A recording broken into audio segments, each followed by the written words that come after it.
the 16th, 2006, a research team of Chinese experts in archaeology, history, and skiing issued Athlete Declaration in Athlete City, Xinjiang, China, based on the investigation and research, and announced to the world that Athlete in Xinjiang is the earliest birthplace of ski in the world. So on January the 18th, 2015, again, an athlete. So we have experts from China, Norway, and the United States, representing experts from Asia, Europe, and America, jointly signed the Declaration of 2015 on the premise of respecting the scientific research and records of the ancient skiing history and culture in athlete China, announcing to the world their consensus of great significance that athlete Xinjiang, China, is the most ancient skiing area in the world. These are some of the texts of the declaration. So that's part one, ancient about the origin of skiing in China. Part two is about the ancient writings or ancient literature of early ice and snow activities of ancient northern nationalities, northern ethnic groups. We know the above-mentioned region of Atli is a part of the western extension of grassland to the north of Gobi Desert, located between the eastern part and central grasslands of Asia, and has long been the location of strategic importance and corridor for nomadic tribes in North China to travel westward and eastward. In ancient Chinese literature, the description of early skiing activities closely related to the ancient ethnic minorities in this region. And also a lot of the descriptions of ice sports activities have been discovered later, especially since the Sui and Tang dynasty. The early recording of skiing can be found, for example, in the Classic Mountains and Seas, written in Warring States period, and it is recorded in the Dingling Kingdom. Its people have hair under their knees. The horse hoof is very good at walking. So basically it says that there is a Dingling Kingdom where people have hair below their knees with feet like horses, hooves, and they can walk very fast. And Guo Pu, a scholar in the Qing Dynasty, quoted from Shihan Shen Wu, saying that Dingling people will whip their hoof-like feet. They can travel up to 300 miles a day. So Mr. Yuan Ke, famous mythologist from Sichuan Academy of Social Sciences, believes that Dingling in the Qing and Han dynasties was the same nationality from the northern and southern dynasties with different spelling. Dingling in Chinese characters can be spelled differently. So the description of people with hoof-like feet travel very fast is very similar to the characteristics of today's athlete residents, athlete people still using horse-leg skiing to wrap their skis. So apart from the literature description in Sui Dynasty and Tang Dynasty, there are many other records in this literature about sports in winter. For instance, the Sui book North Di on Shiwei has the following description. It takes 11 days to travel from South Shiwei to North Shui. This area is very cold and the snow is as deep as a horse. The ground is, completely covered with snow. So people would use a kind of board, right, to ride on. They would ride on the wood to avoid from being trapped in the snow. So Shiwei is an ancient nationality in the upper reaches of the Heilongjiang River and Nenjiang River basin. They would pay tribute to the Central Plains, to the dynasty, Han dynasty, or Han nationalities in central China. So the above mentioned riding on wood, the wood refers to a kind of pedal wood tools, which are ancient skis made of wood boards, because the ski apparatus made of wooden board can actually be strapped with a stress, can help to add more stress area, reduce local pressure, and can help people to travel much more quickly. It is also called a wooden horse in ancient literature. So we can see that people's knowledge of skiing has grown, and the need for skiing has risen from the actual need in their everyday life, and they have made great improvements gradually. So in border defense, Tongdian, the Basmils who lived in northwest Gansu in the Sui Dynasty would often chase down their prey on skis because of the heavy snow in the region. So their skis were shaped like long shields with the front curled up and the bottom covered with horse hides, which would help to reduce friction. And this would the people would tie such skis to their feet while skiing. When skiing downhill, they would go faster than the deer. And when skiing on flatland, they would need to use poles to help to create pulling forces. When going uphill, they would take off their skis and hold them in hands. This is what is recorded in Tongdian. So the portrayal of riding wood like riding a horse of Basmils is more detailed than that of skiing on wood of the Shui people mentioned above, describing walking on the ground with poles. So there are more details with this description and showing a kind of improvement with the equipment.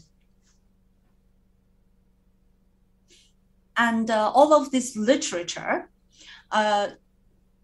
is a record of the northern nationalities' sports activities, or how they used to travel in winter in North China.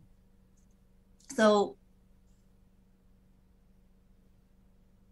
this kind of skiing activities has started to be very popular since as late as 1700 years ago.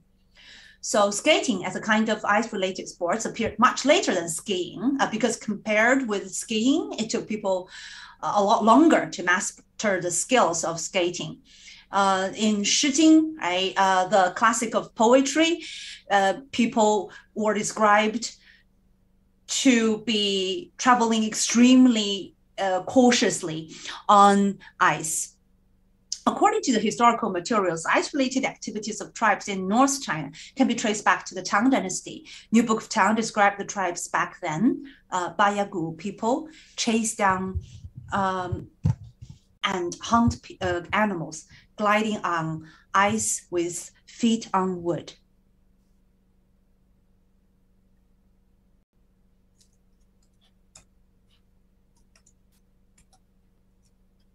So Tongdian, this is a book written by Du You, a politician and historian in the Tang Dynasty, said that Bayagu people all have wooden instruments, chase down a reindeer on ice, and live on farming and hunting. That is to say, the ancient Bayagu people would chase down and hunt prey with their feet on wooden instruments like modern skis.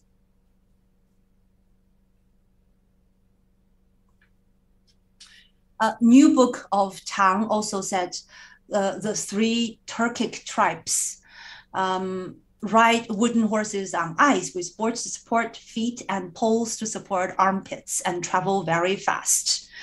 The three tribes were known as wooden horse Turks because they were good at riding wooden horses. In 648, the wooden horse Turks paid allegiance to the Tang Empire. In winter, they would tie wooden instruments to their feet and use wooden poles to support their armpits, and they would slide very far and very fast.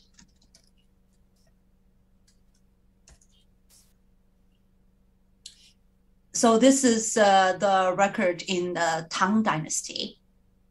And with each pole, they can slide hundreds of, they can slide dozens of feet. In the above-mentioned early ice-related sports popular among the northern tribes, wooden feet and wooded horses are tools for skating and hunting. Wooden feet might be shorter than the wooden horses, yet more flexible and similar to modern ice skating equipment, which mainly uses the force of the legs to glide forward. In contrast, wooden horses were wooden boards tied to feet, which would need two poles for support. Now let's come to the third part, the evolution of winter sports in Song, Yuan, and Ming dynasties. After the Song and Yuan dynasties, snow-related sports were inherited and updated with the gradual development of ice-related sports, becoming a highlight of winter sports in ancient China, characterized by more diverse forms of ice and snow-related activities, including skiing and also so-called snow appreciation and other recreational activities. Well, at the same time, we can see that the snow-related sports have been greatly developed. So you have snow appreciation, playing with snow, making snow lions, etc. So in Song Dynasty, Old Tales of Martial Arts by Zhou Mi describes snow-related activities in the Song Dynasty. One is known every year. The city of Bianliang, the capital city of Nansong, would host snow-admiring activities. People make different sizes of lions made of snow, decorate them with golden bells and color ribbons, and make snow flowers, lanterns, and mountains out of snow for fun.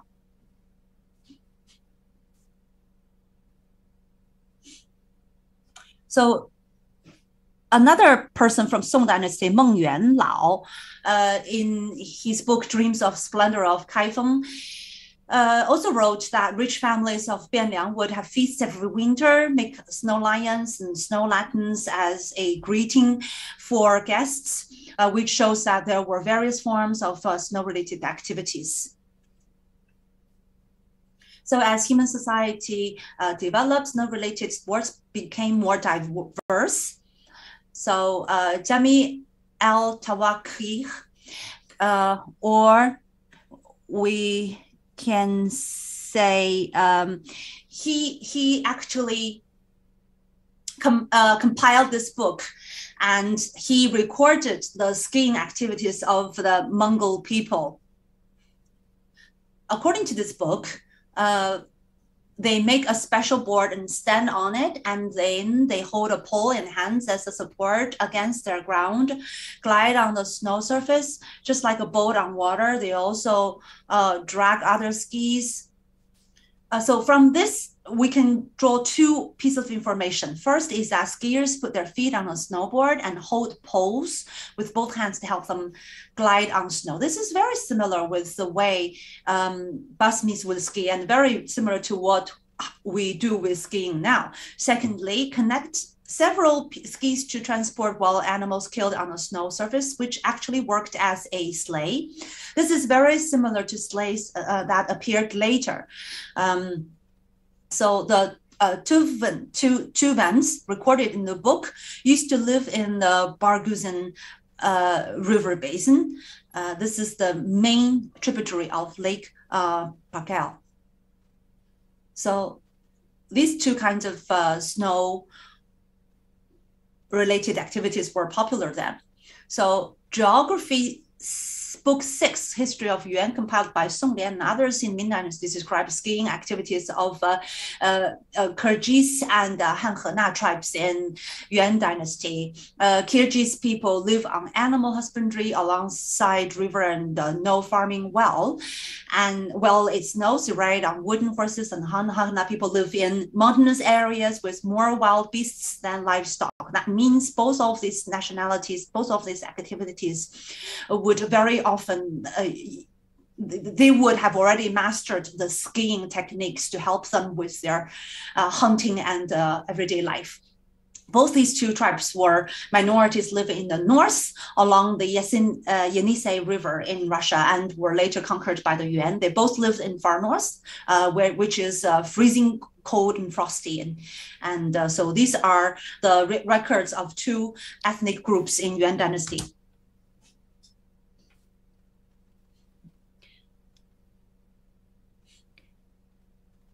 Kaiyuanlu is a large district, the vast area north of Changbai Mountain. The tribes living in Kaiyuanlu could easily travel on wooden horses or in dog sleighs in cold winter. Wooden horses came in pairs shaped like slingshots, 4 Chinese feet long and 5 Chinese inches wide. People would tie them to feet and could glide on snow and ice as fast as running horses. Whereas dog sleighs were also made of wood, shaped like an arch-shaped boat, 1 Chinese foot long and more than 2 Chinese feet wide, very light, drawn by several dogs in front. People could glide on snow and ice sitting on such sleighs.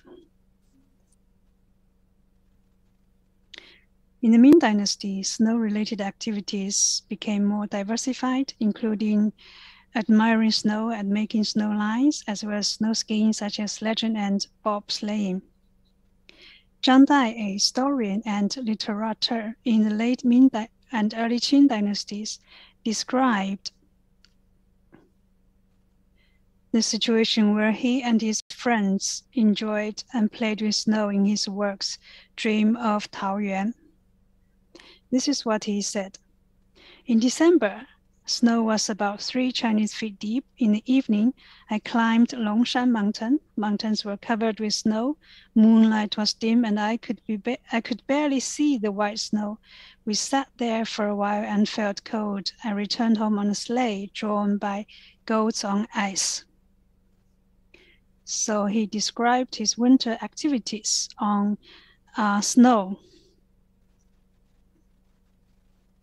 The recreation of making snow lions in the Ming Dynasty was often recorded in literature.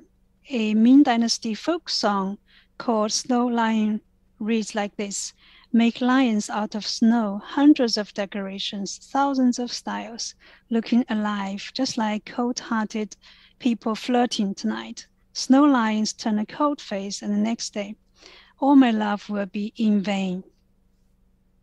So snow lions are cold and melt easily, just like a cold-hearted lover. The song skillfully used metaphors to express the poet's feelings. It also reflected that making snow lions was very popular at that time. So we usually find historical records in such literature. A history of the Ming Palace written by Lü Bi in the Ming Dynasty said, when rivers freeze, people can sledge on them with wood as a flat board plus seats or straw mats. One person in the front draws the rope while 2 and 3 people sit on the board behind. They travel as fast as flying. In forests after snow, many excited people, some drunk, travel back and forth frequently on sleighs of different colors. So back then, sleighs were also called tuochuang, literally translated into drawn beds. There could be folding chairs or straw mats on the beds. One would draw the sleigh while 2 or 3 sit on the sleigh. They can glide swiftly, both on ice and snow, becoming a major amusement for people in winter. Now let's take a look at the development and evolution of traditional ice-related sports. In this, while skating was popular among ethnic minorities in the north, ice beds appeared in the central plains or Zhongyuan, referring to Han Chinese habitats, no later than the Song Dynasty. In the book written by Shen Kuo, a scientist and statesman in the northern Song Dynasty, he wrote that in Xing'an, Cang, and Qing, people make ice beds and draw them on ice. And also Lin Quan notes written by Jiang Xiufu of the Song Dynasty also wrote, people in Song and Ba transport grass by ice beds on ponds, and officials also travel on ice beds. So these two records show that the ice beds could be used for both transportation and leisure, showing that in the Song Dynasty, ice beds or ice lakes were popular in Bazhou, Xiongzhou, and Cangzhou of the Haihe River Basin in Hebei province. In the Yuan Dynasty, ice lakes were also popular among tribes. In his travels to China, Italian traveler Marco Polo described in detail the types and the use of ice lakes in the Yuan Dynasty. He said many Tatars live in the north, and their chief is called Kaidu.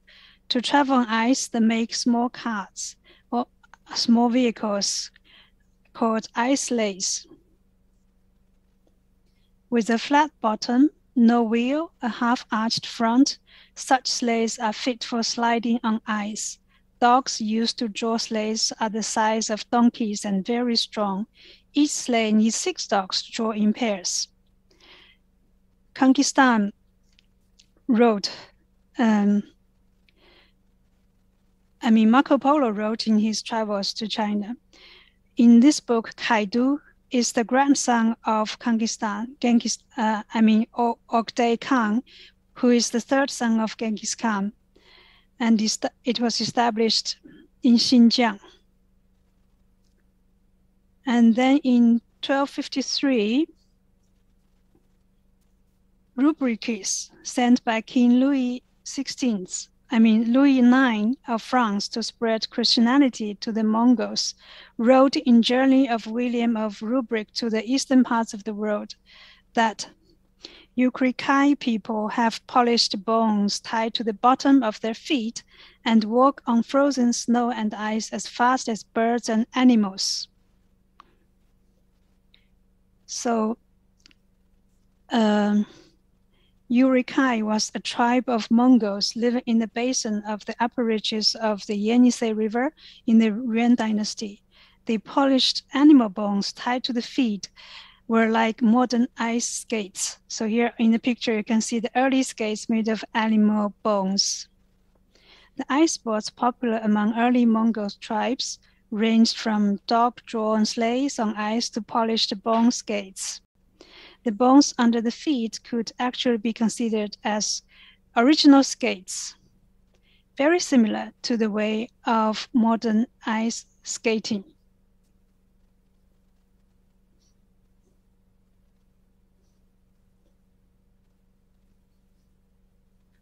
The way of modern ice skating that we know today. And then we refer to the Encyclopedia Britannica, Volume 8, 1999.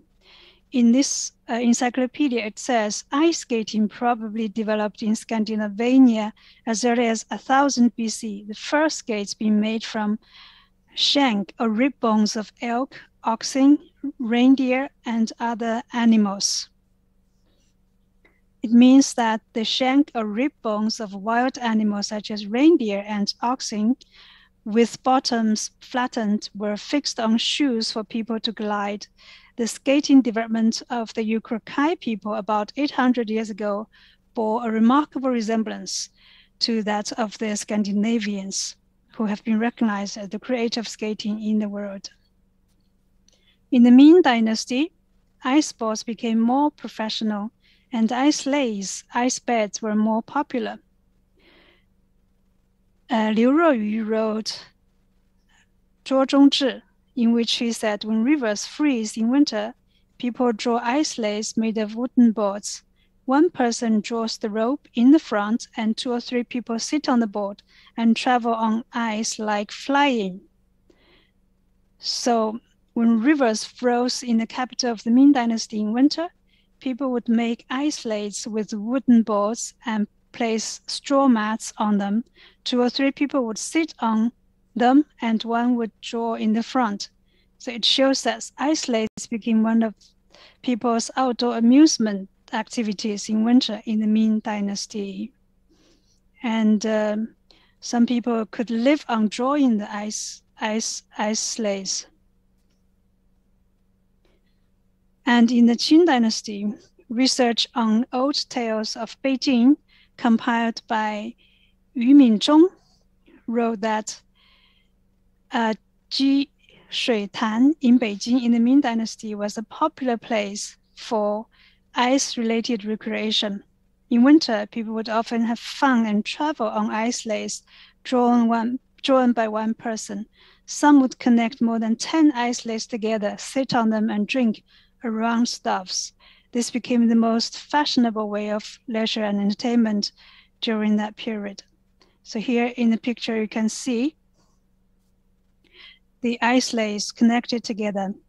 In addition to such recreational activity featuring ice beds, the Jurchen tribes in the north in the Ming Dynasty once held ice games on the second day of the first lunar month of February the 8th, 1625. This is the first ice games in our historical records.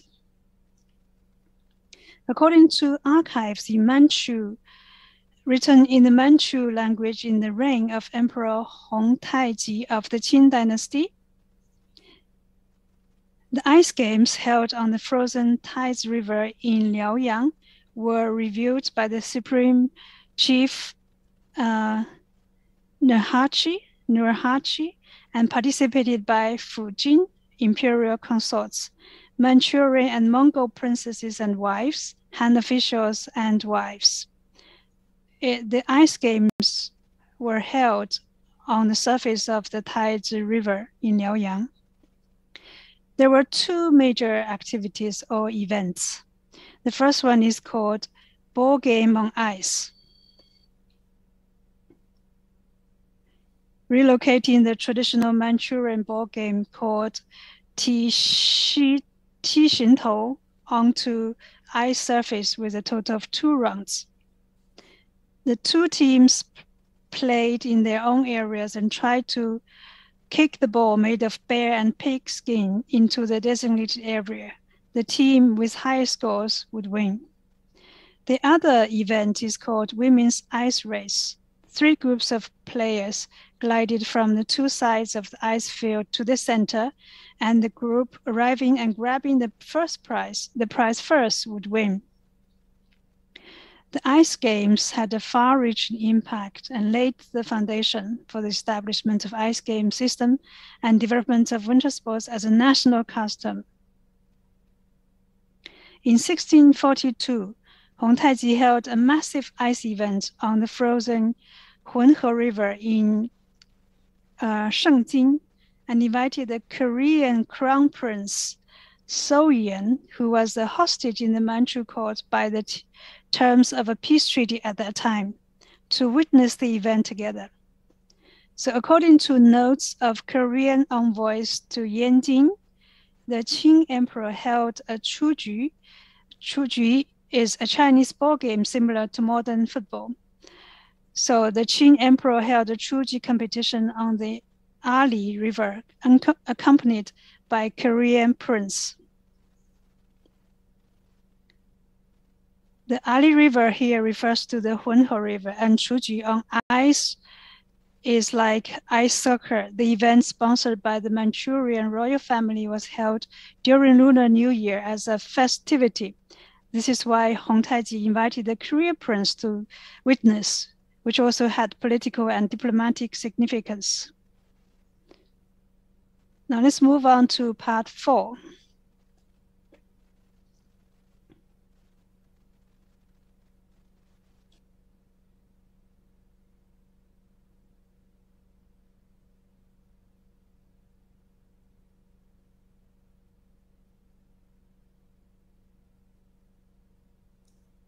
So in the Qing Dynasty, these traditional snow-related recreation activities continue to take place, including snow beds and snow sleighs.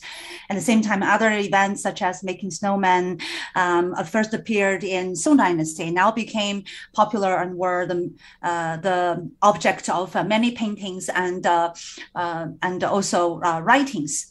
A poem in Researches on Manchu Origins compiled by Gui and others sponsored by Qing Emperor said that it looks like a cart, but with no, but it has no wheels. It's like a bed, but with no legs.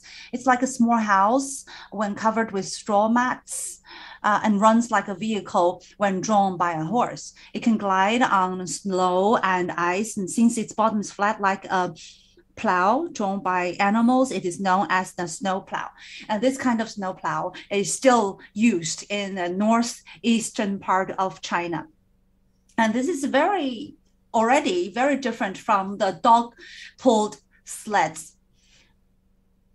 But with this kind of snow plow, because gradually it incorporated the so-called elements of snow, the ice bed, and gradually this kind of snow plows, after the taking over of China by Manchus, so in the Qing Dynasty, snow plows incorporated the elements of ice beds and then finally evolved into drawn beds in so-called ice games, 冰洗. So among the emperors of Qing Dynasty, there was no one who loved ice beds more than Emperor Qianlong. In 1769, he wrote a poem sitting on ice bed in snow, in which described a scene of himself sliding in snow in Taiye Pool on an ice bed. Qian Weicheng, a royal painter at that time, painted a long scroll which vividly described the scenes, illustrated the scenes described in the poem of Emperor Qianlong.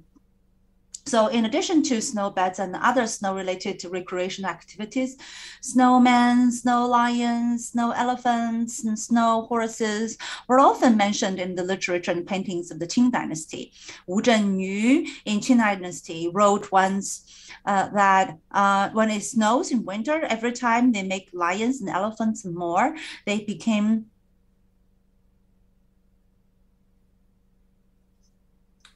they were the object of many inspirations and also appreciation. Basically, these are the scenes of snow-related fun activities inside the royal palace. In Hongli, Rejoicing in Snow, painted by the Italian painter Giuseppe Castiglione and Qing imperial painters, which is now stored in the Palace Museum. Emperor Qianlong sits in the middle of the pavilion, surrounded by princes, and some setting off firecrackers while others making snow lions. So this painting depicts the emperor enjoying the family time and the snow in a very leisurely manner. So now I'll give you an outline of ice-related activities in the Qing dynasties.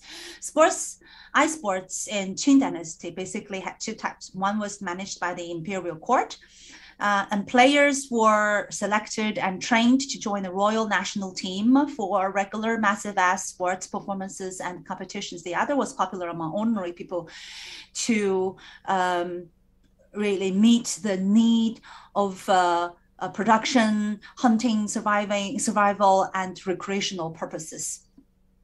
So this is an overview of royal ice games in the Qing dynasty. We know that Gao Shiqi was a very famous statesman in the time of Emperor Kangxi in the Qing dynasty. He once described the ice sports played in the Taiye Pool of Beijing in Jinbei Tuishi退时笔记in 1684. So Taiye lake is Taiyi Pool is the so-called Beihai Lake nowadays in Beijing. He described the two forms of ice sports. One involved ice beds with iron bars on the bottom or strips of iron on the bottom as runners, which could this kind of ice beds can accommodate 3 or 4 people. One person would draw the bed in the front, which would slide very fast, almost like flying.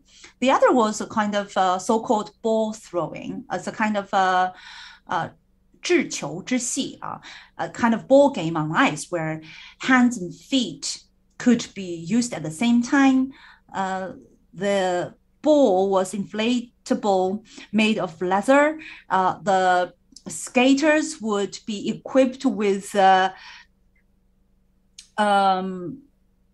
runners that actually have iron teeth so as to prevent players from slipping. So Gao Shiqi also pointed out that the game was a practice of martial arts. That is a kind of sport in which soldiers would practice their combating skills in winter. But the above-mentioned simple forms of ice sports in the royal waters took place in the reign of Emperors Kangxi and Yongzheng, but they had not yet evolved into a kind of regular comprehensive form of ice sports with standards and rules. Those standards and rules were not well developed until Emperor Qianlong came into power, when the ice sports became much more diverse and famous. So in the 10th year of Emperor Qianlong, that is in 1745, ice game system, so-called Bingxi, a traditional comprehensive system of sports on ice in ancient China, was formally formed in order to make it a national custom system. Qianlong took the following 2 measures. Measure 1, in the 10th year of his reign, Emperor Qianlong released Ode of Imperial Ice Games with more than 1,300 words. It described the season, grandeur, and gist of ice games, or the basic rules and principles of the ice games as a national custom. It was a masterpiece describing these ice games. It is worth mentioning that the Ode was the ancient writing that mentioned the term ice games, Bingxi, for the first time ever. So Emperor Qianlong wrote the piece for ice games by himself, which showed that ice sports had risen as a state system and had occupied a very important position in the heart and mind of the emperor. Measure 2, as required by Emperor Qianlong, the imperial painters Jing Kun, Chen Zhidao, and Fu Long jointly painted ice games in 1748. This large picture, this large drawing, mainly depicts 2 events in an ice sports ceremony: ice skaters shooting arrows at celestial balls hanging on a wooden frame called Jingmen, and another activity is called grabbing balls on ice, or fighting for balls on ice.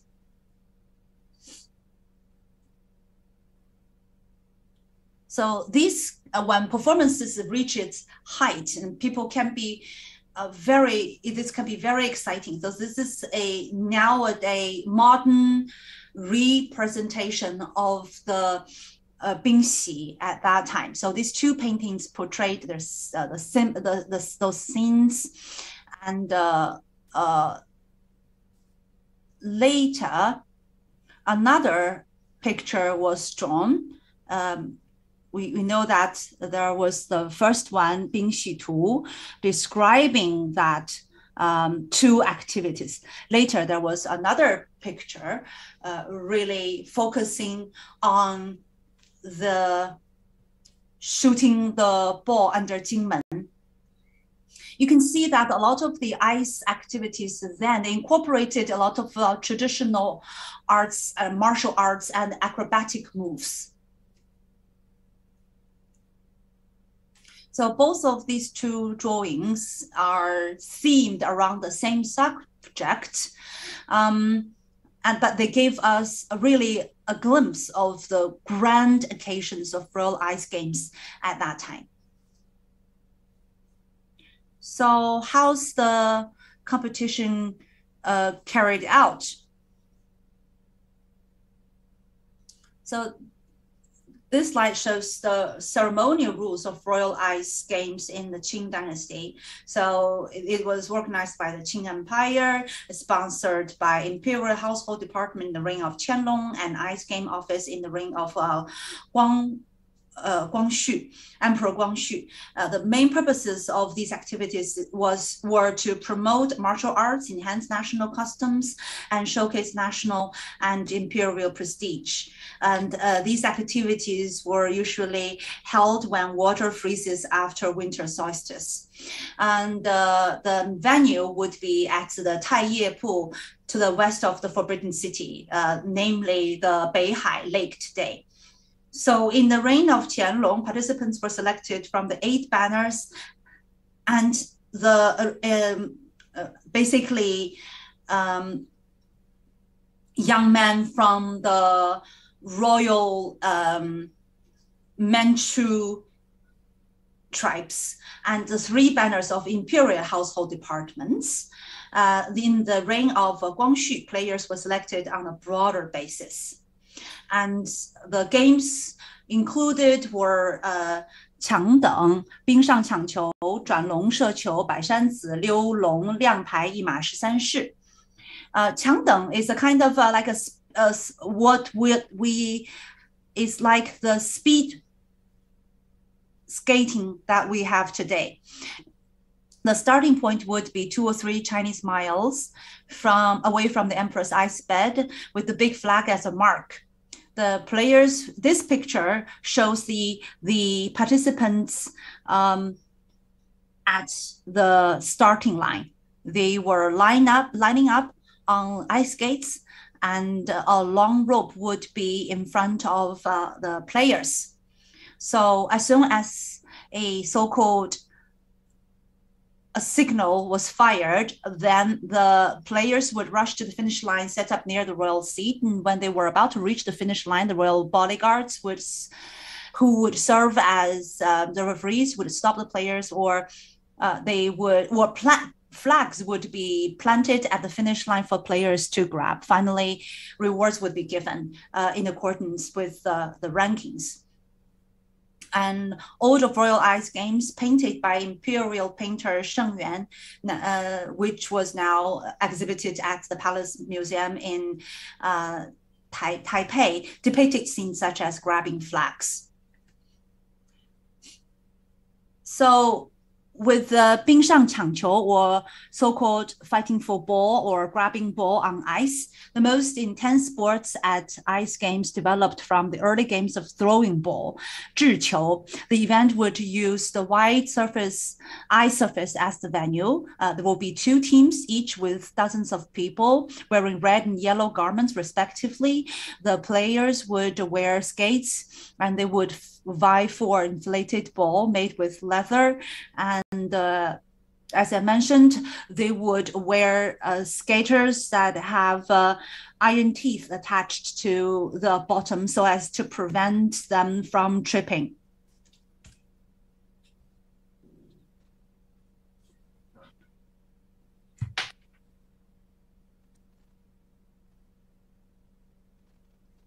The player who could get the ball would either dribble the ball through or to his teammates. This game is like rugby of today. Now let's look at 转龙射球 or dragon twist ball shooting. It is an ice game combining skating and archery. The players with skates on would quickly slide along a designated curved path. Amid colorful flags, the players would rush to the gate, targeting celestial ball and earth ball. So each player has 3 arrows, and they will be rewarded according to the balls, the number of balls. And so this is a simulation of 转龙射球. Another activity is called 摆山子, figure skating. It's a popular ice game in the reign of Guangxu in the late Qing Dynasty. Red soil would be sprinkled onto the ice field to form double-line patterns, representing 万寿无疆, meaning longevity, and 子孙万代, meaning imperial lineage lasts for thousands of generations, and so on. So the players would slide collectively in a line between the two lines of the patterns. In such collective skating, each player could do various ice figure performances anytime based on the actual situation, similar to modern figure skating to some degree. And the only difference is that by shanzi mostly focused on the changes of postures, paces, and twists, and barely featured rotations and jumps in modern figure skating. So here you can see the different postures, including Naja creeping in sea, big scorpion, double flying swallows, wave drop, and so on. Baishanzi is known as figure skating of an ancient Chinese ice sports. The next one is called Liu Long, Walking the Dragon. It is a popular group game in the reign of Guangxu. In late Qing, signs would be placed in a dragon-shaped line on ice before the race, and the players would glide on the line. Liu Long required no player to perform individual tricks. Instead, they had to change the formation, following instructions of the leader. It, to some degree, is like the modern group calisthenics and at grand events.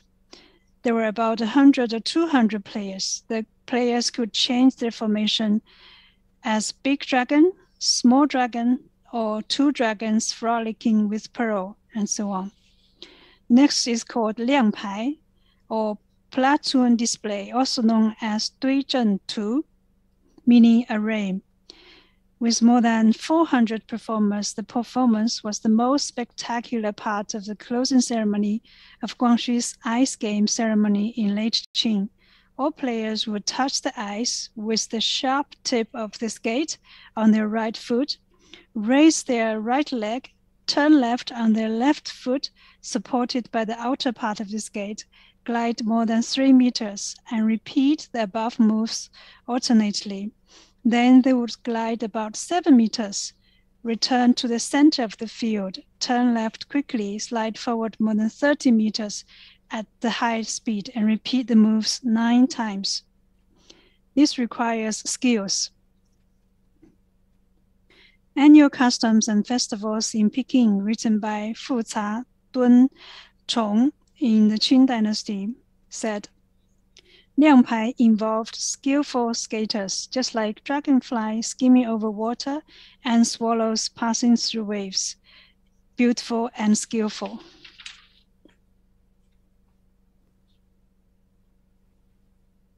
Another game requiring skills is called 一马十三式, 13 styles on horse. An individual skating performance for ice game ceremony of Guangxu in late Qing. It's similar to modern single skating, but occasionally it would be given by 2 or more people performing human pyramids. In single-person performances, the player would not be restricted by designated tricks or rules on his moves, so he could perform freely. Here in this photo, you see Wu Tongxuan. He is a skater. According to Wu Tongxuan, he worked at the ice games office in late Qing. Before performance, the player had to submit the 13 patterns of the performance to the ice game secretary for preliminary examination, and then the secretary would pass them on in an official communication to the throne, to the emperor, for the emperor's final approval. So this is what he said during an interview. He did a lot of performances in Beihai, and we kept the photos, so you can see his skillful performances in different postures. Probably back then he was only in his teens, a young boy. So we've covered the imperial ice-related activities in the Qing Dynasty. Now let's take a look at the various forms of folk ice-related activities in the Qing Dynasty.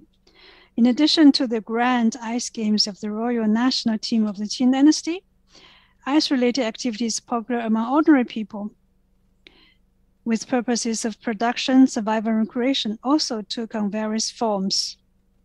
So there were 木板溜冰, 跑冰鞋, 冰上踏举, and 冰床. So here in the slide, you see a painting in portraits of periodical offering of the period of the imperial Qing.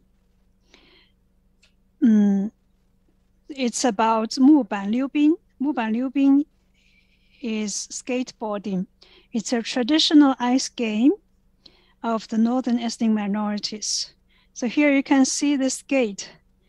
The front of the skate was narrow, whereas the back was wide, and the front part is upturned to get over obstacles. The back part was wide, stabilizing moves on ice and snow.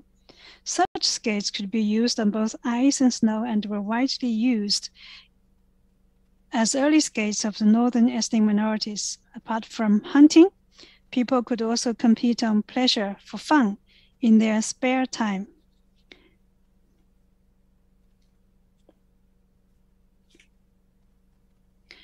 Now, 跑冰鞋 is another folk form of ice activity. It's translated as racing and skating, similar to the grabbing sports in royal ice games, often referred to by people as 溜冰鞋 and 溜冰. Annual customs and festivals in imperial capital by Panrongbi of the Qing Dynasty Road. Those who skate on ice or wear skates with iron teeth and glide on ice as fast as shooting stars and lightning to grab the flag and win. This is called 溜冰 skating. So here are two paintings describing the depicting skating in the Qing Dynasty. On the right-hand side, you see a painting with a poem about skating, and this was featured in Peking Pictorial 1906. Most of the skates in the reign of Qianlong were wooden shoes with iron blades. In late Qing, skates would have one skate or two skates or double skates. So here, this photo of Xu Zilin. He is an old skater, and his skate was special.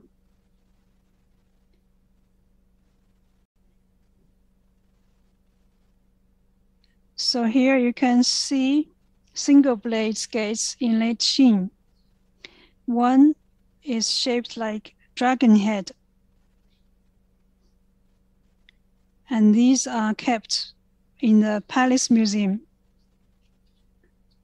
Another event is called 冰上踏居, an ice game combining skating with traditional 踏居, also known as 蹴鞠, a traditional Chinese ball game similar to football. As the Taiye Pool was an imperial garden that people were not allowed to enter, the ideal place for ice 蹴鞠 for ordinary people would be the spacious area of Shichahai. Due to poor circumstances, 蹴鞠 balls were often made of materials found on the spot, usually stone balls or iron balls, and sometimes even rocks, mud balls, and ice cubes. Another activity is called 冰床, ice bed. It is a common ice skating activity in winter among ordinary people in the Qing Dynasty. In waters of Jishuitan, Shichahai, and most of Beijing, local residents often enjoyed themselves on ice beds for leisure when water froze in winter. Ice beds were not only a fast and convenient means of transportation, but also a recreational activity in cold winter. So here you can see two paintings of ice beds. On the left, it was painted by Xu Yang in 1761. On the right, it's a painting published by Pictoria of the UK, painted in 1895. So ice beds, enjoying themselves in winter. And here, another two paintings. On the left, a painting about ice sleighs. And on the right, a painting of ice bed in the Qing Dynasty. This is selected from Album of Customs in Beijing. So you can see people enjoying themselves on ice and on snow. So thanks to the attention paid to ice and snow activities by the imperial court of the Qing Dynasty, ice-related activities displayed great diversity and prosperity both among ordinary people and the royal family. The Qing Dynasty even defined ice games as a national custom, further improving and standardizing the rules.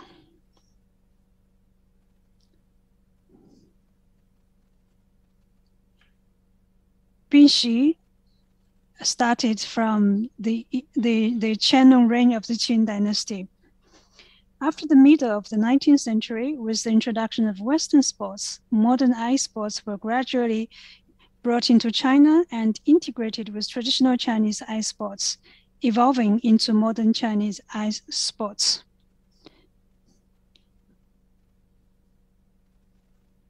So to conclude, traditional Chinese ice and snow-related activities are not only about sports, but also about culture.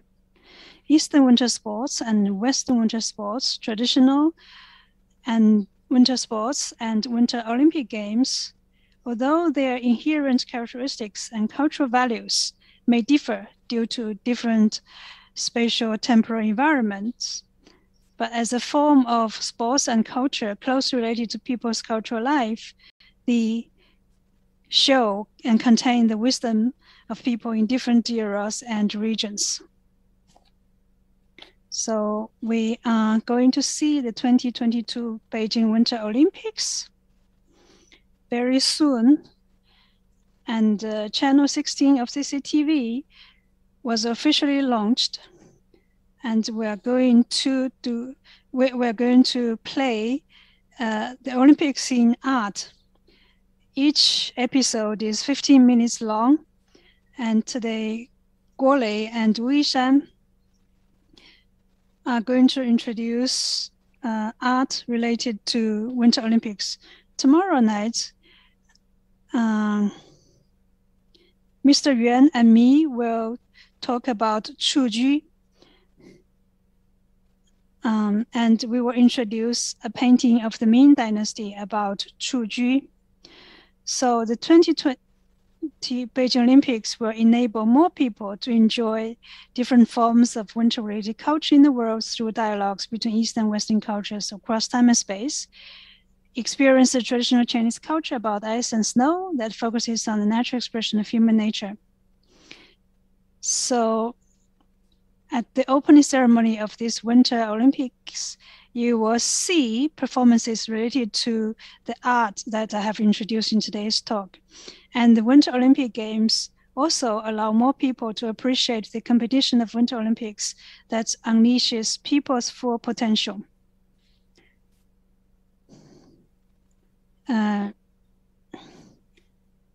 So the ice culture, as part of Chinese culture, thus has its position in the ice culture of the world. So this is what I have to say. Thank you.